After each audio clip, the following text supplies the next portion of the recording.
दोस्तों आज का जो सेशन है वो काफ़ी मज़ेदार कराने वाला हूँ, क्योंकि जानते हैं विगत वर्षों में जो प्रश्न पूछे गए हैं उसका मिसलेनियस प्रश्न लेकर के आया हूँ। किसी भी एक सेशन का नहीं लेकर आया हूँ, सभी का फेटवन कहते हैं उसको, मिश्रित लेकर के आया हूँ। गणित पेडागोजी वो भी मैं ट्रिक से समझाऊंगा, मज़ा आ जाएगा मेरे यहाँ कर करके। चलिए शुरू करते हैं। आज का सेशन काफ़ी मज़ेदार होने वाला है और आपको लोग के सीटेड एग्जाम के लिए काफ़ी बेटर साबित होगा। तो मैं जितना प्रश्न कराऊंगा दोस्तों, यदि आप इतना ही प्रश्नों को अगर अच्छे से मेरे यहाँ कर लेते हैं तो आपको भाई सीटेट का ऑल पेडागोजी सोल्व करने आ जाएगा। तो शुरू करते हैं आज का मज़ेदार सेशन। और आप लोग सबसे पहले रिक्वेस्ट है सभी से कि आप लोग अपने दोस्तों के पास शेयर करके बुला लीजिए, क्योंकि आज का सेशन में काफ़ी मज़ेदार शुरू करने वाला हूँ। अभी शेयर करके अपने दोस्तों को बुला लीजिए एक बार। तो शुरू करते हैं। चलिए शेयर कर लिए, शेयर नहीं किए तो अभी भी समय है, करके अपने दोस्तों को शामिल कर लीजिए। अब शुरू करते हैं। पेडागोजी क्लास थोड़ा सा लॉन्ग है, क्वेश्चन को पढ़ना है आराम से प्रेम से, क्योंकि मैथ पेडागोजी जो होता है ना वो फिक्स होता है कि ऐसे ही पूछेगा।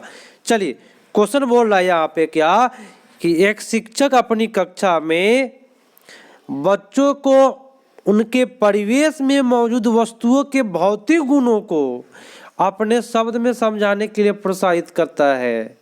देखिए परिवेश में जो भी मौजूद है उसको कह रहा है शिक्षक या बच्चों को कि अपने शब्दों में समझाओ, और टीचर उसको क्या कर रहा है, प्रोत्साहित कर रहा है कि तुम समझा सकते हो। तो आपने छात्रों को ऐसी गतिविधि करने के पीछे शिक्षक का क्या उद्देश्य है? मान लीजिए आप ऐसा करा रहे हैं तो आपका क्या उद्देश्य है बताए। ऑप्शन एक दो ऑप्शन लेकर के चलेंगे, समझ में आएगा। बताए यह एक बहुत ही रोचक गतिविधि है जिससे आकार की अवधारणा को पुनः देखने में के लिए खाली समय में किया जा सके। यहाँ पे एक खाली समय जो है ना गलत चला गया। पेडागोजी मैं जैसे सोल्व करूँगा वैसे ही करके आइएगा। अपने भाषा में वस्तुओं को समझने का आनंद लेते हैं और वे डम्ब शराड्स खेलने की आनंद लेते हैं। दोस्तों आनंद की भावना है ना, इसलिए आपका गलत जा रहा है, जरूरी नहीं है कि आनंद ही आएगा उसको।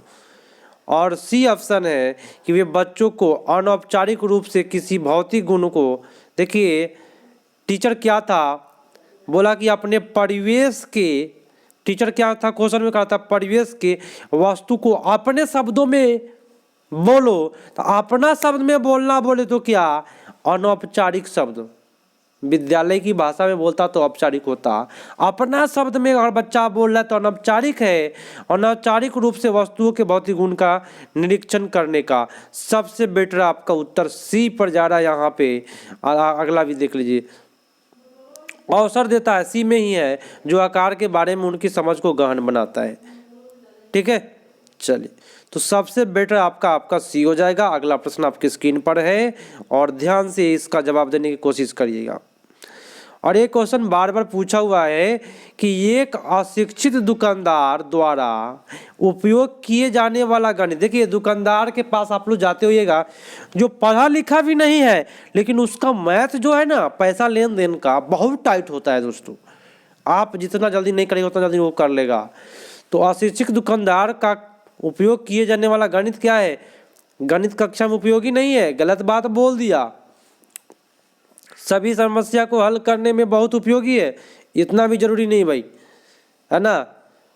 अगला ऑप्शन दिया है कि अस्पष्ट बहुत कम स्तर की शुद्धता है। नहीं दोस्तों, देखिए जो भी अशिक्षित दुकानदार है की संबंधित समस्याओं को हल करने में वैकल्पिक रणनीति के रूप में कक्षाओं में शिक्षक द्वारा चर्चा करना चाहिए। शिक्षक चर्चा करता है कि दुकानदार जो होता है ना, दुकानदार जो होता है दोस्तों वह काफ़ी तेज़ी से कैलकुलेशन करता है पैसा के मामले में, तो उसका क्लास में चर्चा करवाएंगे। सबसे बेटर आपका उत्तर जाएगा D is the right answer. अब आते हैं क्वेश्चन नंबर नेक्स्ट पर। नेक्स्ट है, पूरे प्रेम से चलना है भाई क्योंकि सीखना है यहाँ पे। एक शिक्षक को गणित कक्षा में बच्चे के एक विषय समूह को कैसे संभालना चाहिए का एक ही क्षमता वाले, यहाँ बोला एक ही आपका गलत हुआ, बस एक एक दो करते चलिए। एक ही कक्षा में सभी बच्चों को एक साथ में समूह करना, ये भी गलत गया। और सी और डी में बता दीजिए आपका उत्तर कौन जा रहा है। अलग अलग समूह क्षमता वाले बच्चों को एक समूह में रखकर ताकि वह एक दूसरे से सीख सके। देखिए, तेज विद्यार्थी को कम बुद्धि वाले विद्यार्थी के साथ बैठा दिया जाए तो उसका भी कल्याण हो जाता है। तो वही बात बोला, सबको एक साथ रख दीजिए, बेटर हो जाएगा।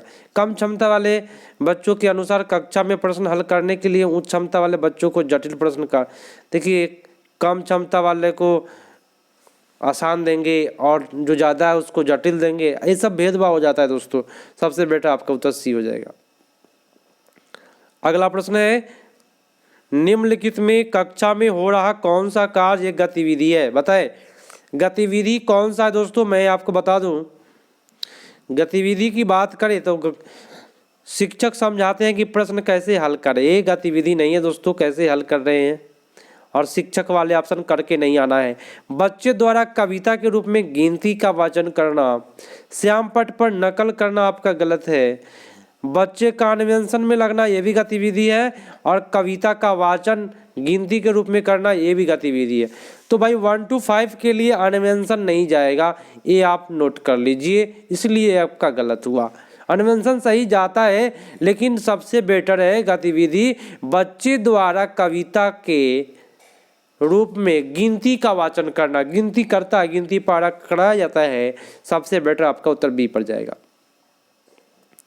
अगला है, और ये काफ़ी मज़ेदार है कि एक बच्चे से यह प्रश्न पूछने पर क्षेत्रफल क्या है। मान लीजिए आप एक टीचर है और आप क्लास में गए और पूछे बच्चा से क्षेत्रफल क्या है, तो बच्चा जवाब दिया लंबाई गुने चौड़ाई।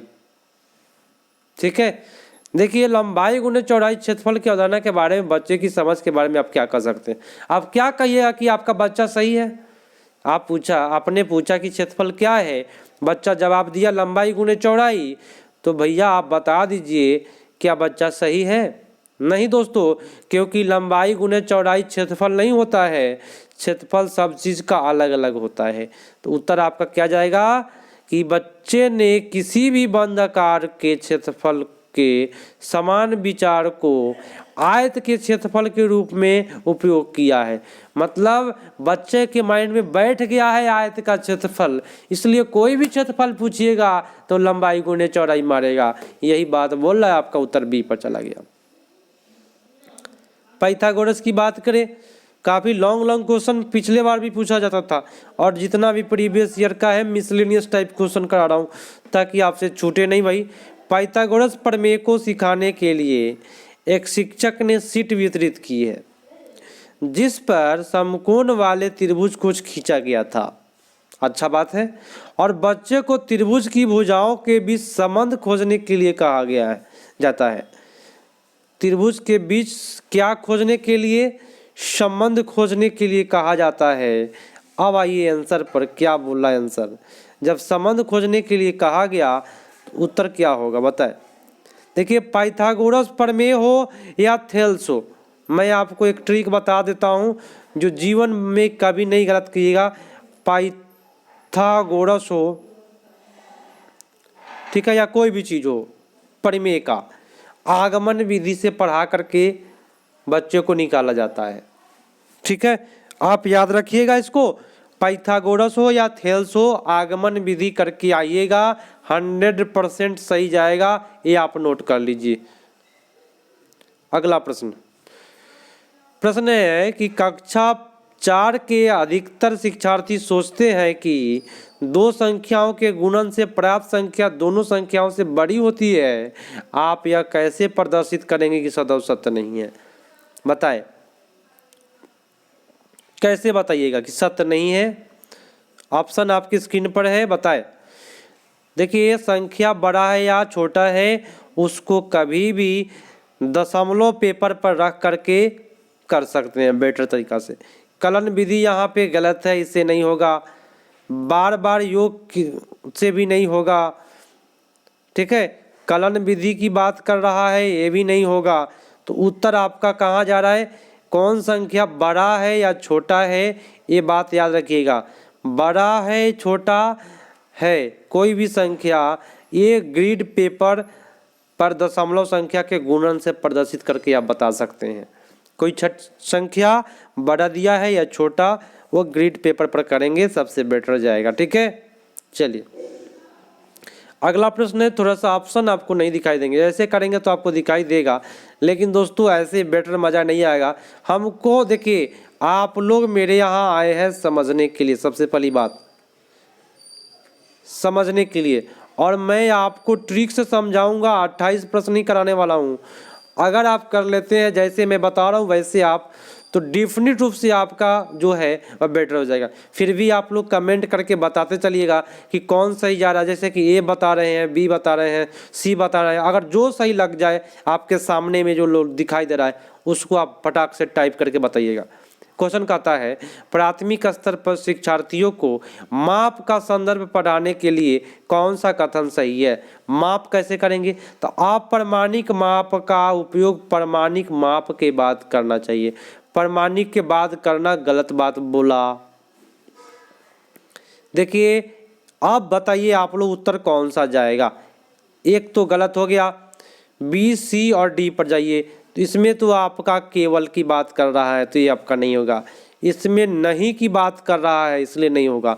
अब तो हो गया भैया कि प्रमाणिक माप का उपयोग अप्रमाणिक माप के बाद करना चाहिए। याद रखिएगा, कभी भी प्रमाणिक का प्रयोग अप्रमाणिक के बाद होता है। ये माइंड में अगर आपका बैठा है तो आप कभी गलती नहीं करेंगे। ठीक है, चलिए अगला प्रश्न है। मैं इतना बेटर तरीका से बताऊंगा, मज़ा आ जाएगा। आप सभी से आग्रह है दोस्तों, आप अपने दोस्तों को शेयर करके बुला लीजिए। कहीं दूसरे चैनल पर भटक रहे होंगे तो वो भी यहाँ पे पढ़ाई कर लेंगे, उनका भी कल्याण हो जाएगा। क्वेश्चन क्या कह रहा है कि कक्षा 1 के शिक्षक ने एक विद्यार्थियों को सभी वस्तुओं की गणना करने के लिए कहा। उनमें पेन, रबर, शार्पनर का संग्रह था। पूरा कहानी सुनिए क्या कह रहा है। विद्यार्थी ने सभी वस्तुओं को एक रेखा में रखा और गणना की शुरुआत की। 10 वस्तुओं के स्थान पर क्या कहा बच्चा, 10 के लिए क्या क्या 10 वस्तु था, उसको क्या किया कि 2 पेन, 5 रबर, 3 शार्पनर, 10 को पूरा दिया। लेकिन दोस्तों 2 पेन के बाद कितना अच्छा रहता कि पहले 3 बोलता बच्चा और तब 5 बोलता, तब संगत होता क्रम। लेकिन क्रम तो भाई संगत नहीं लग रहा है। 2 के बाद 5 बोल दिया, 2 के बाद 3 बोलता, कितना अच्छा होता भाई क्या। तो ये जो क्रम है वो संगत है, संगत क्रम नहीं है, असंगत क्रम है। आपका आंसर में जरूर आएगा असंगत भाई, चाहे जो हो जाए, कहीं भी हो असंगत क्रम वही कर देंगे। देखिए क्या लिखा हुआ है, अमूर्तन और असंगत क्रम। कोई दिक्कत, किसी को परेशानी नहीं होगा। असंगत क्रम है क्योंकि 2 के बाद में वो 3 करता तब 5 करता ना तो बेटर हो जाता, लेकिन वो 2 के बाद 5 और 3 किया है। अगला प्रश्न, 2 अंकीय संख्याओं के दूसरी 1 अंकीय या 2 अंकीय संख्या को गुणा करने की प्रक्रिया को समझने के लिए निम्नलिखित में कौन सी पूर्व जानकारी होना आवश्यक है। क्या जानकारी आवश्यक होना चाहिए 2 संख्या को गुणा करने के लिए, ये बताना है। गुणन का क्रम विनिमय बताइए क्या जरूरी है। देखिए कभी भी क्या चाहिए, गुणन, योग और वितरण। मतलब वितरण मतलब होता है भाग, गुना, जोड़ और भाग। ये सबसे बेटर आपका उत्तर 10 का सी पर जाएगा। ये प्रतिलोम आपका गलत होता है। बाकी में केवल गुणन है या केवल योग है, इसमें आपका सभी ऑप्शन सी में आपका समाहित है। अगला प्रश्न है, प्रश्न कहता है सुनिएगा कि 2 या 2 से अधिक 2 विमाओं वाली वस्तुओं की माप क्षेत्रफल की तुलना करने के लिए निम्नलिखित में कौन सी एक सर्वाधिक उपयोग होगा। दोस्तों मैं एक ट्रिक बताऊंगा जो आपको सुनकर मज़ा आ जाएगा और रियली में मज़ा आएगा। दोस्तों क्या है, कभी भी क्षेत्रफल की तुलना करने की बात करें तो जरा बताइए, जरा यहाँ पे मैं बताता हूँ। कहा जाए कि तुलना करो क्षेत्रफल का, कौन ज़्यादा होगा कौन कम होगा, बताए तो कह देंगे कि सर ये बड़ा है ये छोटा है। तो क्षेत्रफल की तुलना कभी भी प्रेक्षण करने के बाद ही पता चलता है। अगर आप प्रेक्षण करेंगे तभी बता पाइएगा कि इसका ज़्यादा है कि इसका कम है। इस पर प्रेक्षण करेंगे, फिर इस पर प्रेक्षण करेंगे, तब पता चलेगा कि सर इसका ज़्यादा क्षेत्रफल है, इसका कम क्षेत्रफल है। तो प्रेक्षण से जो है वह क्षेत्रफल का तुलना किया जाता है। आप नोट कर सकते हैं, क्षेत्रफल की तुलना प्रेक्षण से होती है। अगला प्रश्न है जो काफ श्रेणी क्रम में सजाना है और क्या चीज़ पर, तो ज्यामितीय समझ को श्रेणी क्रम में बताइए कि पहले क्या उसके बाद क्या।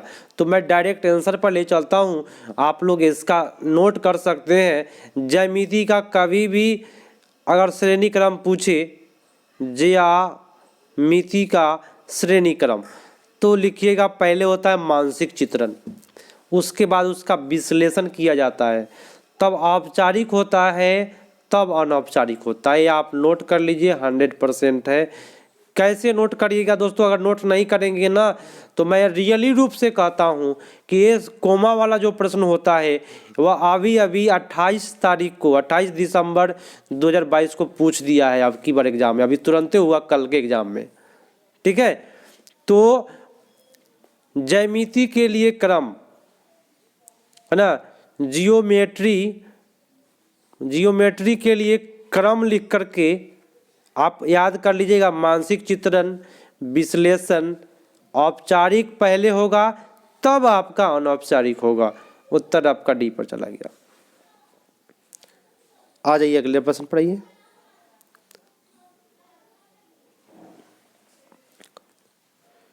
क्वेश्चन क्या कहता है सुनिएगा कि निम्नलिखित में कौन सा कथन सही है। संख्या 9 के बाद शून्य का परिचय दिया जाना चाहिए, गलत बात। स्थानीय मान सिखाने के समय शून्य का परिचय दिया जाना चाहिए, गलत बात। ठीक है, पढ़ाई गई जाने वाली प्रथम संख्या शून्य होनी चाहिए, ये भी गलत। क्या होगा, बच्चे में संख्या ज्ञान जब विकसित हो जाए ना उसके बाद में शून्य का परिचय दिया जाना चाहिए, ये आप याद करके चलिएगा। काफ़ी मज़ेदार क्वेश्चन है। अगला है कि अगर आप सुन लीजिए, काफ़ी मज़ेदार सेशन है कि कक्षा 3 के विद्यार्थियों को आधा का परिचय देने के लिए शिक्षक निम्नलिखित में कौन सा क्रियाकलाप योजना बनाएगा। आप एक टीचर बनने जा रहे हैं दोस्तों, शिक्षक एग्जाम दे करके, तो आधा का संकल्पना कैसे पढ़ाइएगा आप बताएं। वो भी क्या चीज़ में करना है, इसको देख लीजिए यहाँ पे श्रेणी क्रम में बताइए कि पहले आधा की संकल्पना में कौन सा सही जाएगा। श्रेणी क्रम में आप लोग बता दीजिए। पहले क्या करिएगा मेरे दोस्तों, याद रखिए, पहले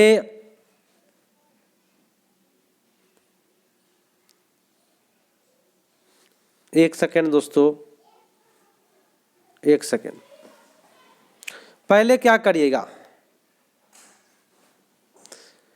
आधा का संकल्पना पहले पढ़ाना है। मैं आपको बता देता हूँ, इसके बाद आप कभी नहीं भूलेंगे, इसलिए थोड़ा सा मैं वेट कर रहा हूँ। हाँ देखिए, आधा पढ़ाना है माने 1/2 पढ़ाना है। क्या करिएगा, सबसे पहले मूर्त पदार्थ के आधा में विभाजित करेंगे, माने जो सामने में कोई पदार्थ है ना उसको बताएंगे दोस्तों, देखिए रोटी है, क्या बताएंगे उसको, ये रोटी है और इसका आधा ये होगा। ठीक है, तो पहले मूर्त करेंगे और मूर्त करने के बाद सुन लीजिए चित्र दिखाएंगे जिसमें आधा प्रदर्शित किया गया हो, और जब चित्र देख लेगा तो आधे का चिन्ह लिख देते हैं और तब कहानी में आधा प्रदर्शित करते हैं कि ये कहानी है। तो आपका उत्तर जो हो जाएगा 3 1 4 2। हाँ पहले कहानी में बोलेंगे, एक सेकेंड, पहले क्या करेंगे फिर से सुनिए, मूर्त पदार्थ को दिखाएंगे, तब उसका चित्र बना करके बताएंगे कि आधा ये होता है। उसके बाद कहानी में शब्दों का प्रयोग करेंगे, ये याद करिएगा, इसको 3 नंबर में याद करके रखिए, और लास्ट में उसका चिन्ह लिख देंगे। ये क्या होगा लास्ट में। तो आधा की संकल्पना आप ऐसे पढ़ाइएगा। ठीक है, चलिए अगला प्रश्न है, सुनिएगा। देखिए यहाँ मेरे यहाँ सीखने आते हैं, अगर आप सीख लेते हैं तो मैथ जो पेडागोजी होता है दोस्तों, इसका आंसर फिक्स होता है। ठीक है, क्वेश्चन क्या बोलता है सुनिएगा कि एक संख्या दशमलव निरूपण समझाने के लिए निम्नलिखित में कौन सी पूर्ण जानकारी का ज्ञान होना चाहिए। बताए दशमलव निरूपण करना है, मान लीजिए आपको लिखा हुआ है 5, 6, 7 और नीचा लिखा हुआ है 10, तो क्या जानकारी रहेगा था निरूपण कीजिएगा था। इकाई नीचा एगो अंक है तो यहाँ दशमलव बैठाएंगे, यहाँ बैठाएंगे।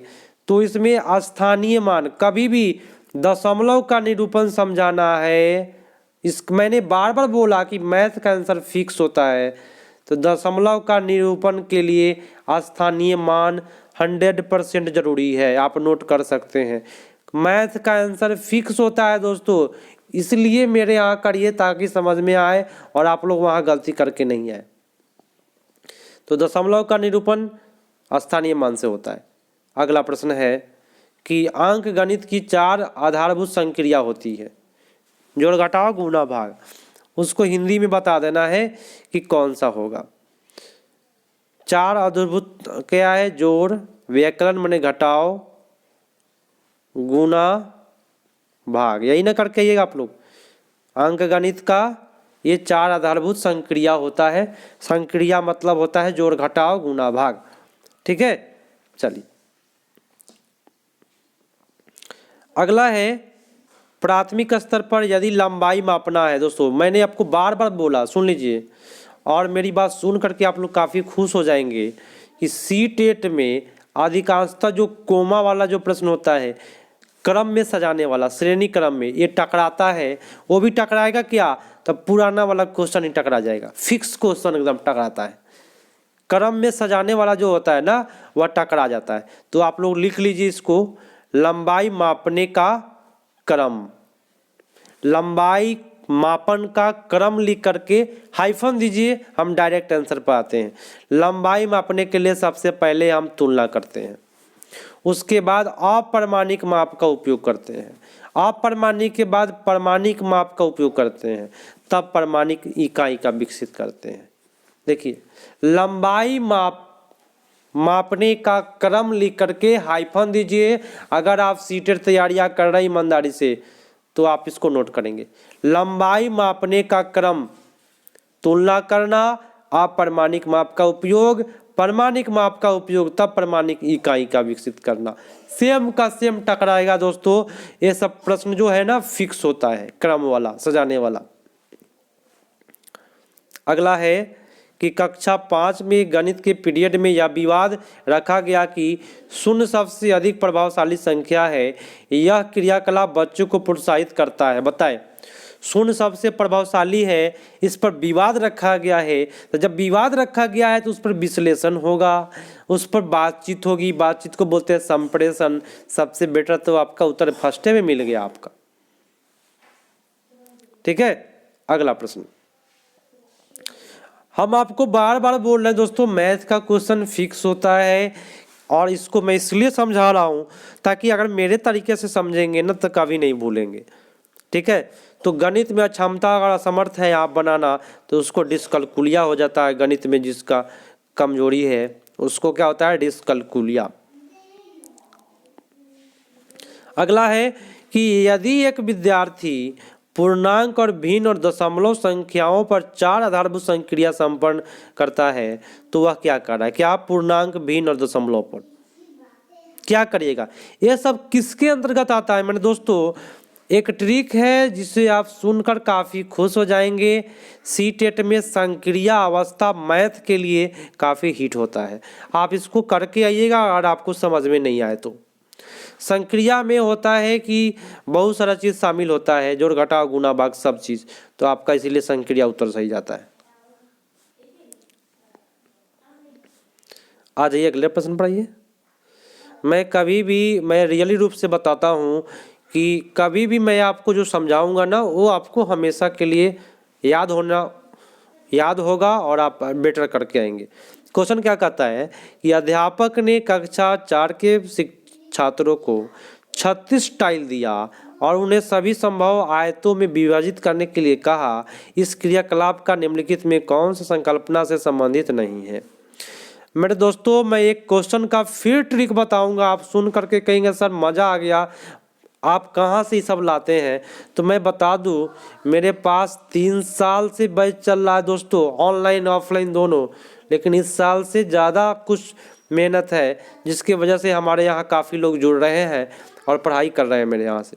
ऑफलाइन भी संख्या अधिक है, और काफ़ी लोग बाद में आए जिनको मैं सीधा बोल दिया कि भाई नहीं पढ़ाऊँगा, मैं कम समय में नहीं पढ़ा पाऊँगा। तो सुन लीजिए, कभी भी टाइल्स की बात करें कि टाइल्स का मान लीजिए मिस्त्री जो होता है वह जाता है तो क्षेत्रफल देखता है, गुणनखंड देखता है, परिमाप देखता है। लेकिन टाइल्स में, टाइल वाले क्वेश्चन में नेगेटिव क्वेश्चन पूछ रहा था, टाइल्स वाले क्वेश्चन में नेगेटिव बताना है तो टाइल्स वाले क्वेश्चन में नेगेटिव आयतन कभी नहीं होता है।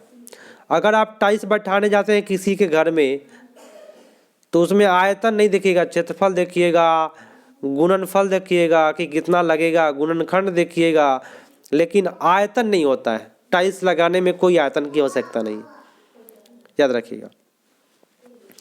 आकांक्षा गणित की एक अच्छी अध्यापिका बनना चाहती है, तो गणित की अच्छा अध्यापिका आवश्यक है कि उसके पास क्या होना चाहिए। मेरे दोस्तों, मेरी बात सुन लीजिए, यदि आप गणित का टीचर, अपने आप पर सोच के देखिए, मैं आपको कितना बार समझाया दोस्तों, काफ़ी लोगों को मैं समझाता हूँ, मेरे ऑफलाइन क्लास में भी समझाता हूँ कि कभी भी अपने आप को टीचर मान के सोल्व करिए। यहाँ क्या करा, आकांक्षा, आकांक्षा नहीं, आप खुद को मानिए। यदि खुद एक गणित का अच्छा अध्यापक बनना चाहते हैं तो आप क्या करिएगा, आपके पास क्या होना चाहिए बताएं। तो बिना समय लगाए, भाई समय नहीं लगता है का गणित में? लगता है। क्या आप अच्छा अध्यापक बनना चाहते हैं तो अच्छा बोलने आ जाए, संप्रेषण वाली बात हो रहा है। आप बंद अंत वाला केवल पढ़ाइएगा, उत्तर प्रदेश की राजधानी कहाँ है? लखनऊ। एक गलत होता है। क्या करिएगा, अच्छा अध्यापक का गुण क्या है दोस्तों? सी और डी में आप बताएं, आप एक अच्छा टीचर बनना चाहते हैं तो यहाँ पे लिखा हुआ है दोस्तों कि गणित विषय को वास्तविक जीवन से जोड़ने की अवधारणा का ज्ञान और समझ का योग होना चाहिए। बहुत अच्छी बात है, गणित को कभी भी वास्तविक जीवन से अगर पढ़ाते हैं तो बेटर है। यहाँ बोल दिया बीज गणित, ज्यामिति, संख्या पद्धति का ज्ञान हो गया, अच्छा आप टीचर बन गए। नहीं दोस्तों, ये सब गलत बात है। गणित को कभी भी जीवन के अनुभव से जोड़ना है। अगला प्रश्न, क्वेश्चन कहता है कि एक बच्चा जिस अवस्था में सभी संख्या संबंधी संक्रिया को करने में सक्षम है, मतलब जोड़ घटाव गुणा भाग करने में सक्षम है तथा भिन्न की संप्रत्यय व्याख्या करने में सक्षम है, तो वह अवस्था कौन सा होगा बताए। अगर जोड़ घटाव गुणा भाग भिन्न बना ले रहा बच्चा तो कौन सा अवस्था है? मैंने आपको बार बार बोला कि मैं आपको ट्रिक बताऊंगा, मजा आ जाएगा। संक्रिया में सब चीज शामिल होता है, जोड़ घटाव गुणा भाग भिन्न सब शामिल होता है दोस्तों। संक्रिया आप आंख बंद करके आइएगा, मैथ में करके आइएगा, मतलब आंख बंद करके मारिएगा तो नहीं हो पाएगा, आंख खोल करके ही मारिएगा संक्रिया, 100% सही जाइएगा आप। अगला क्वेश्चन काफ़ी बड़ा है तो और बड़ा कर देते हैं भाई, क्या ऐसे भी दिखाई नहीं दे रहा है? ऐसे दिखाई देगा, थोड़ा सा कहानी टाइप से पढ़िएगा, समझ में आएगा, मैं समझाऊंगा। निम्नलिखित में तीसरा क्लास के पाठ्य पुस्तक में एक समस्या है। भैया क्या समस्या है? देखा, पढ़ लिया जाए समस्या क्या है इसके पास। क्या समस्या है कि निम्नलिखित समस्या को हल करने के लिए कौन सी गणितीय संक्रिया का प्रयोग करेगा। माने ये जो समस्या दिया हुआ है इसके लिए जोड़ होगा, घटाव होगा या क्या होगा, ये बताना है। तो भाई पहले क्वेश्चन वह पढ़ लेते हैं तब जवाब देंगे, और आप लोग भी जवाब दीजिएगा। पहले क्वेश्चन पढ़िए। एक दूध वाला 10 दिन में 1410 लीटर दूध बेचता है, तो वह एक दिन में कितना दूध बेचता है? तो बताइए, ब्लूम में संज्ञानात्मक क्षेत्र में किस ओर संकेत कर रहा है? बताइए क्या जरूरी है। जब 10 दिन में इतना दूध बेचेंगे तो एक दिन में कितना बेचेंगे? क्या इसमें ज्ञान बोधन संश्लेषण होगा? नहीं, इस पर विश्लेषण चलेगा कि 10 दिन में इतना बेचा तो एक दिन में इतना बेचेगा। क्या एक दिन में कितना बेचेगा? 10 जीरो से जीरो काट दीजिए, आपका उत्तर क्या हो जाएगा? 141 लीटर बेचेगा। इस पर विश्लेषण होगा दोस्तों। क्या मजा आ रहा है ना भैया? मैं आपको रियली रूप से बताऊं, बार बार बोलता हूं, और सबसे पहली बात, आप लोगों से इतना प्यार मिलता है ना, कमेंट सुन करके भाई मजा आ जाता है। इतना अच्छा कमेंट है, सर आपकी क्लास काफ़ी बेटर है, आप ही को खोज रहे थे और ऐसे ऐसे कमेंट पढ़ते हैं ना कि मैं इतना और बेटर सोचता हूँ कि करा दूँ जिससे कि आपका कल्याण हो जाए और आप लोग नौकरी ले लें।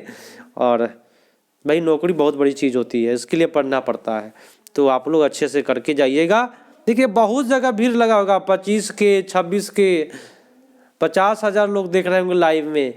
लेकिन मेरे दोस्तों आप एक बार कभी सोचे हैं कि आप 50,000 विद्यार्थी देख रहे हो कि आप 50,000 उस चैनल से पास पढ़ के पास हो जाएगा? नहीं दोस्तों, ऐसा नहीं होता है। तो कुछ ना कुछ कमियां होती है जिसकी वजह से फेल करते हैं विद्यार्थी लोग। तो आप कमी नहीं करिएगा पढ़ाई में। देखिए क्वेश्चन क्या कहता है, सुनिएगा। विद्यार्थियों से ऊर्ध्वाधर समूह कोण के मध्य संबंधित स्थापित करने के लिए कहा जाता है। अच्छा बात है। वे आकृति खींचते हैं और कोण को मापते हैं और यह देखते हैं कि ऊर्ध्वाधर समूह कोण समान केस में वेन हीले के विचार के अनुसार विद्यार्थी बताइए किस स्तर में है। दोस्तों मैं आपको ट्रिक बताऊंगा ना, जीवन में कभी नहीं आप भूल पाइएगा। ये बात आप नोट करके चलिए, कभी नहीं भूलने देंगे हम आपको। देखिए क्या बोला, कोण की बात करें, कोण मापने की बात करें, सम्मुख कोण की बात करें, ठीक है। विचार के अनुसार बताइए वेन हीले में कौन सा स्तर में आता है जिसमें कोण मापने से संबंधित स्थापित कर रहा है। तो दोस्तों इस पर विश्लेषण स्तर होता है। दिखावट के आधार पर आता तो चाक्षुषीकरण होता, लेकिन इसमें दिखावट कहीं नहीं बोला, तो ये आपका स्तर 2 होगा। विश्लेषण होता है जो इसमें कोण के बोले तो ज्यामिति के गुण जिस बच्चा को आ जाए उसको विश्लेषण स्तर कहते हैं। एक और ट्रिक बता दें आप लोगों को, याद रखिएगा। अगर 2 ज्यामिति दे, बोले कि त्रिभुज और आयत, या आयत बोले या समचतुर्भुज बोले, अगर 2 दे देगा तो उसको स्तर संबंध स्तर कहते हैं, स्तर 2 के अंतर्गत रखा जाता है। याद रखिएगा, ऐसा प्रश्न है जो मैं स्पेशल वीडियो भी बनाया हूँ, वहाँ पे अगर देखेंगे तो बहुत अच्छा समझ में आएगा। शैलजा विभिन्न तरीके से संख्या को व्यक्त कर सकती है। उदाहरण के लिए 4 को क्या कर दिया, 2 + 2, 1 + 3, 4 + 0, ऐसे भी कर सकता है। तो विकास के किस अवस्था में है बताइए। अगर वो बच्चा ऐसे कर दे रहा है तो कौन सा अवस्था में है बताएं। मेरे दोस्तों मैंने आपको बार बार बोला कि भाई मेरा एक ट्रिक है, संक्रिया अवस्था गणित के लिए बहुत अच्छा जाता है, इससे बेटर कुछ हो ही नहीं सकता। अगला है कि गणित करने की युक्ति के रूप में सवाल हल करना में शामिल क्या है बताएं। व्यापक अभ्यास, दोस्तों व्यापक ही गलत हो गया। हल पहुंचने के लिए संकेत का उपयोग करना पार कहलाता है। ये संकेत, यहाँ पार वाली बात नहीं हो रही है, संकेत का प्रयोग करना पार कहलाता है। क्रियाकलाप, सवाल हल करना। दोस्तों अगर आप सवाल हल कर रहे हैं ना तो अनुमान नहीं लगा रहे हैं, आप कोई ना कोई क्रिया कर रहे हैं। सवाल हल करना और ना करना, करना क्या है, क्रियाकलाप आधारित उपागम है, माने आप क्रिया कर रहे हैं, ठीक है ना। तो इनका आपका उत्तर सी पर चला गया।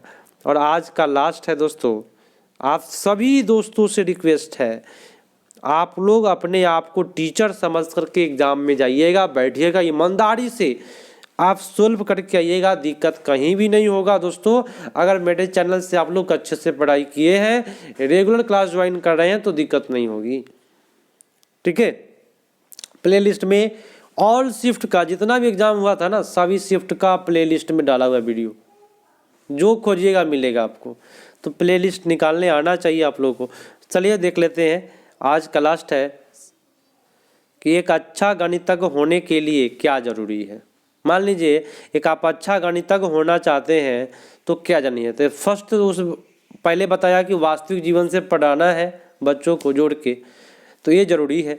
लेकिन भाई सूत्र तो याद नहीं करवाएंगे, बहुत जल्दी सवाल हल कर लेगा तो भाई अच्छा गणितज्ञ हो जाएगा, अच्छा मास्टर हो जाएगा। नहीं दोस्तों, ये सब गलत है, ये सब कोचिंग संस्थान में चलता है, 1 to 5 में नहीं चलता है। जो टीचर बनते हैं ना, याद रखिएगा, जल्दी जल्दी जो चलता है ना, कोचिंग संस्थान जो चल रहे हैं ना, जो दुकान खुला हुआ है फटाफट बताने का, ट्रिक वाली क्लास, तो मेरे दोस्तों वो जो मैथ जो बनाते हैं ट्रिक से, बहुत जल्दी जो होता है 1 to 5 में नहीं चलता है, सीटेट में नहीं चलता है।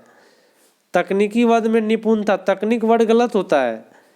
तो सभी अवधारणाओं को समझना और लागू करना और संबंध बनाना एक अच्छा गणितज्ञ का गुण है दोस्तों। सबसे बेटर आपका उत्तर सी हो जाएगा।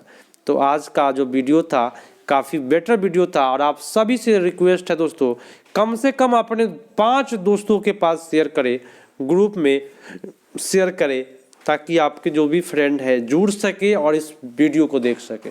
तो मिलते हैं दोस्तों अगले पार्ट में, तब तक के लिए धन्यवाद। जय हिंद।